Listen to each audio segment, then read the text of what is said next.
Firasat kekasih Bribda Ignatius sebelum tewas ditembak senior. Chat terakhir jadi petunjuk. Bribda Riko diketahui tewas di Rusun Polri Cikeas, Kecamatan Gunung Putri, Kabupaten Bogor pada Minggu 23 Juli 2023 lalu. Claudia selaku kekasih pun mengaku memiliki perasaan tak enak sebelum mengetahui soal kabar buruk tersebut.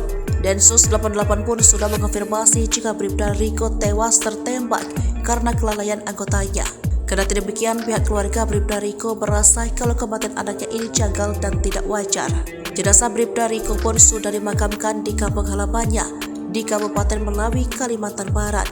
Akibat insiden tersebut, polisi telah menetapkan 2 orang sebagai tersangka.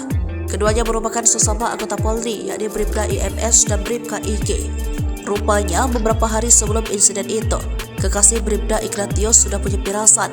Kepada temannya, wanita bernama Claudia Tessa itu mengaku memiliki perasaan tidak enak. Ia pun mengirim chat kepada temannya yang bernama Riana. Isi chat itu diposting oleh Riana di akun Instagramnya pada Rabu 27 Juli 2023. Ia juga menuliskan caption berisi kekhawatiran Claudia sebelum kematian Bribda Ignatius.